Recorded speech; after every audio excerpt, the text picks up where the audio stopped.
परम पूज्य परम आदरणीय श्रेष्ठ पंडित श्री त्रिभुवन त्रिवेदी जी भागवताचार्य श्री राम कथा प्रवक्ता आप भार्गव परशुराम जी की भूमिका में कानपुर महानगर से पधारे हैं और लक्ष्मण जी की भूमिका में आप पंडित श्री परम आदरणीय रजनीश शुक्ला जी जो कि बादा चित्रकूट धाम से पधारे हैं। तो आप लोग राम कथा रूपी गंगा में करें स्नान, और राम कथा रूपी गंगा में अगर स्नान करो अब दान न करो तो कोई मतलब नहीं है। गंगा में अगर स्नान करें तो दान जरूर करें। तो ये राम कथा रूपी गंगा में स्नान करें संवाद के माध्यम से, और समय समय पर दान भी करते जाए।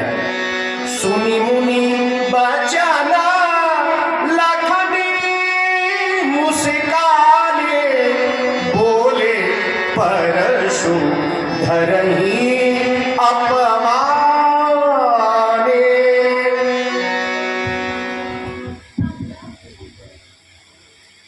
सुना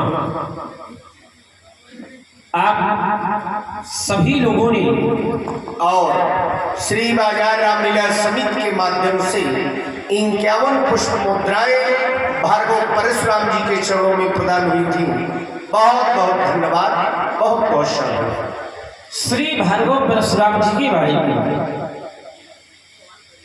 धनुष तोड़ने वाले के विरोध में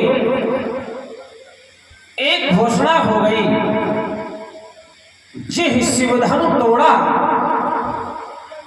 सहस्वाव समसोरिप मोरा, सो मिलगाव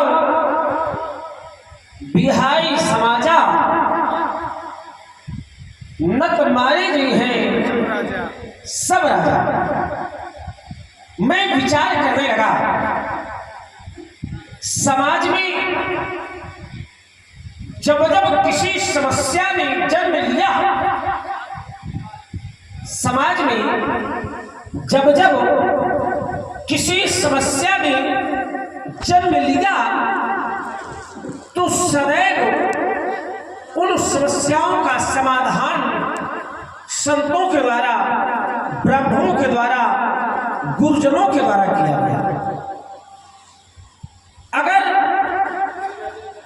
और दृष्टिपात करें तो पाते हैं कि हमारे स्वयं के श्री पूज्य पिताजी के ऊपर भी एक समस्या आई थी। हमारे पिताजी के कोई पुत्र नहीं थे, कोई संतान नहीं थी, समस्या थी। जब समाधान खोजा गया तो समाधान मिला गुरुजनों के पास, संतों के पास। मिथिला में समस्या आई, धनुष नहीं टूट रहा था। जब समाधान मिला तो समाधान यहां भी संतों के द्वारा ही मिला, विश्वामित्र जी के द्वारा समाधान किया गया। कहने का अभिप्राय यह कि समाज में जब जब कोई समस्या आती है तो समाधान सदैव संतों के द्वारा, गुरुजनों के द्वारा किया जाता है। लेकिन आज बड़े विलक्षण परिस्थिति दिखाई पड़ रही है, जहां संतों के द्वारा, मुनियों के द्वारा सदैव समस्याओं का समाधान किया गया।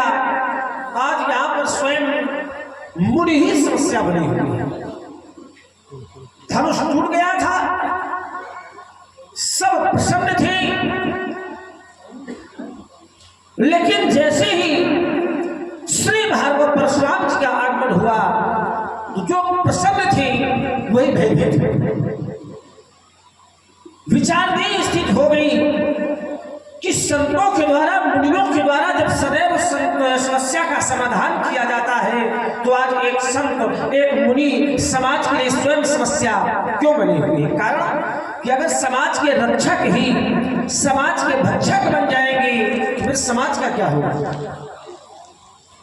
हमारे भैया ने बड़े ही नम्र और सरल शब्दों में कहा था, जिह शिवधनु तोड़ा सहस्राव समसोर मोरा,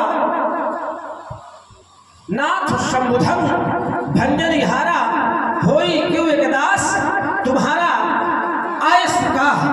लेकिन हमारे भैया की विचारों से युक्त न प्रमाणी श्री भार्गव परशुराम जी के समझ में नहीं आई। चलो भैया की वाणी समझ में आवे अथवा ना आवे, लेकिन इस बात का हमको पूर्ण विश्वास है कि हमारी वाणी बहुत जल्दी समझेंगे।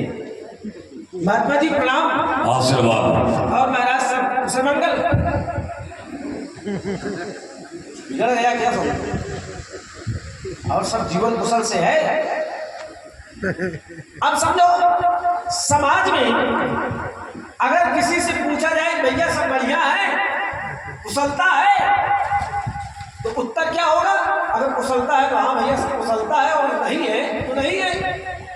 लेकिन जैसे हमने पूछा महाराज सब कुशलता है, वैसे स्वामी जी ने तत्काल पर सुझाया।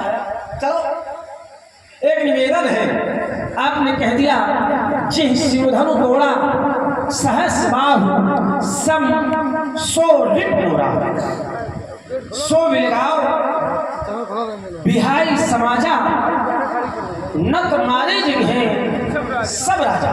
धनुष तोड़ने वाला सो बिलग आओ समाज से अलग होकर आ जाए, अथवा बिहाई समाजा समाज ही उसको छोड़ करके अलग हो जाए।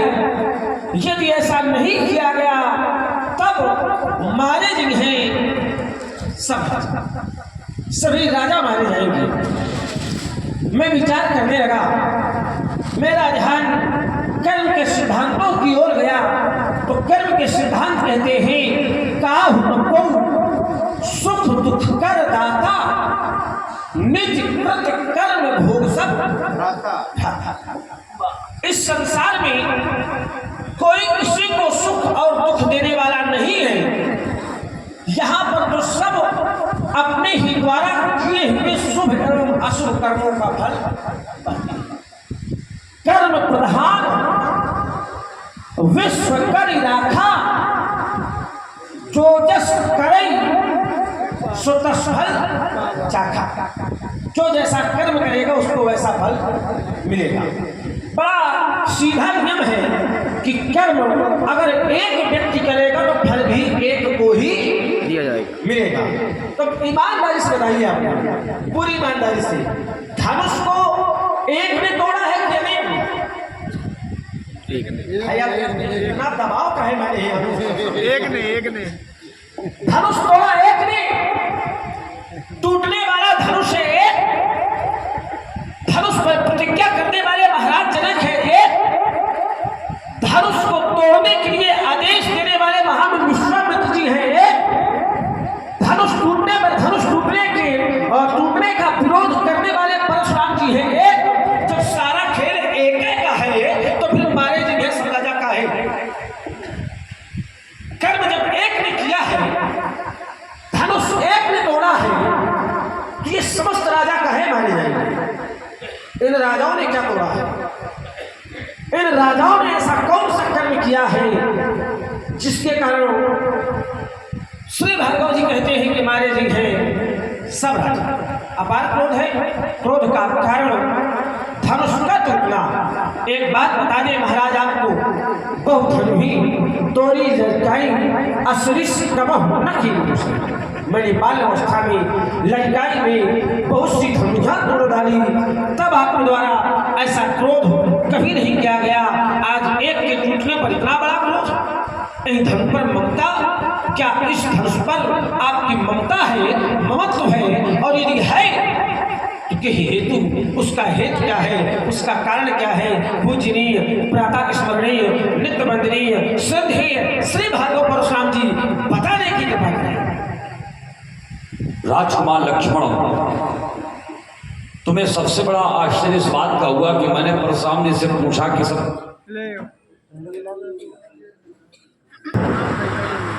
तुम्हें इस बात का सबसे बड़ा आश्चर्य हुआ कि मैंने परशुराम जी से पूछा कि सब कुशल मंगल है, और परशुराम जी ने कोई उत्तर ना दे करके क्रोध किया, हाथ में परस लेकर घूम पड़े। तो ऐसा क्यों? तो इसका सीधा उत्तर हम तुम्हें दे दें देखो, अगर किसी के घर में आग लग गई हो, किसी के घर में आग लग गई हो और वो व्यक्ति वहीं खड़ा हो और कोई व्यक्ति पहुंचे, उस व्यक्ति से जाके पूछा हो सब कुशल मंगल है, तो उस समय वो क्या करेगा? बड़ी कल्पना करो, ऐसी स्थिति में क्या करेगा वो?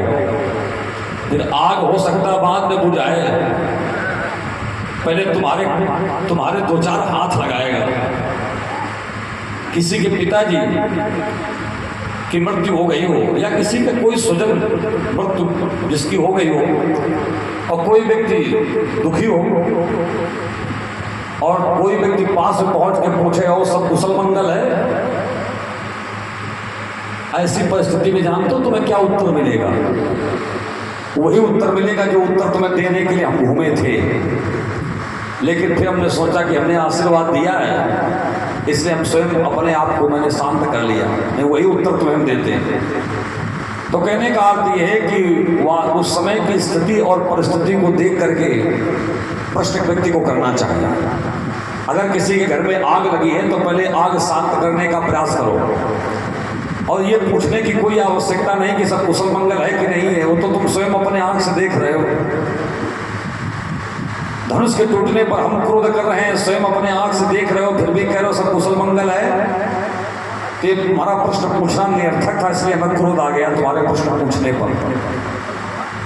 राजकुमार लक्ष्मण, तुमने ये कहा कि धनुष तोड़ने वाला एक, प्रतिज्ञा करने वाला एक, जिसने जयमाला पहनाई वो एक, जिसने तोड़ने का आदेश दिया वो एक, और जो विरोध करने वाला है वो एक।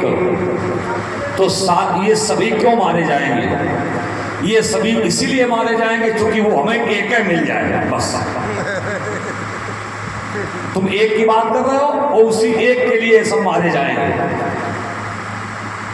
और इसमें ज्यादा प्रत्युत्तर करने की कोई आवश्यकता नहीं है।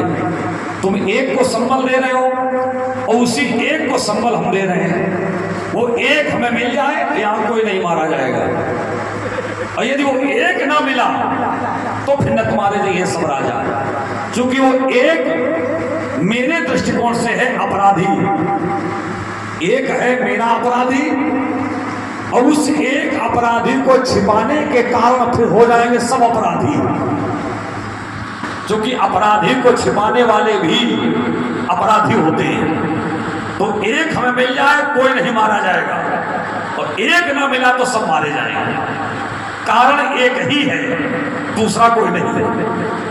जिस एक को तुम बल दे रहे हो उसी एक को हम बल दे रहे हैं, कोई हमें एक मिल जाए। आगे चलते हैं। आगे तुमने जिज्ञासा की कि संसार में समस्याएं जब आती हैं तो संत महात्माओं के द्वारा समस्याओं का निदान होता है, लेकिन आज संत महात्मा ही समस्या बने। देखो बेटा, तुम्हारे घर में जो समस्या आई, तुम्हारे पिताजी के पुत्र नहीं हो रहे थे, समस्या का समाधान हुआ, तो जरा विचार करो समस्या आई कहां से, कैसे समस्या आई। रावण को जब ये पता चला कि मेरा वध दशरथ जी के पुत्र के द्वारा होगा, तो उसने ब्रह्मा जी की तपस्या की और ब्रह्मा जी से वरदान मांग लिया कि दशरथ जी के कोई पुत्र पैदा ही ना हो। और ब्रह्मा जी को यह वरदान देना पड़ा क्योंकि रावण ने तपस्या की थी। अब ब्रह्मा जी भी संत हैं, संतों के स्वामी हैं, तो ब्रह्मा जी ने वरदान दे दिया कि हाँ दशरथ जी के कोई पुत्र पैदा नहीं होंगे। और एक संत और थे, कौन? जिनके तुम्हारे पिताजी ने बाण मारा था, श्रवण कुमार। श्रवण कुमार के तुम्हारे पिताजी ने बाण मार दिया, तो श्रवण कुमार के माता पिता वो भी संत थे। उन्होंने साथ दे दिया कि जिस प्रकार से पुत्र वियोग में आज हम अपने प्राणों का त्याग कर रहे हैं, इसी प्रकार से एक दिन पुत्र वियोग में तुम्हें भी अपने प्राण त्याग करने पड़ेंगे। अब तो बड़ी विचित्र समस्या, अगर श्रवण कुमार के माता पिता की ओर ध्यान दिया जाए तो दशरथ जी के पुत्र होने चाहिए, और यदि ब्रह्मा जी के वरदान की ओर ध्यान दिया जाए तो दशरथ जी के पुत्र नहीं होने चाहिए। दोनों ओर से समस्या संतों के द्वारा ही बनी, और जब निदान निकाला गया तो संतों ने ही उसका निदान निकाल दिया।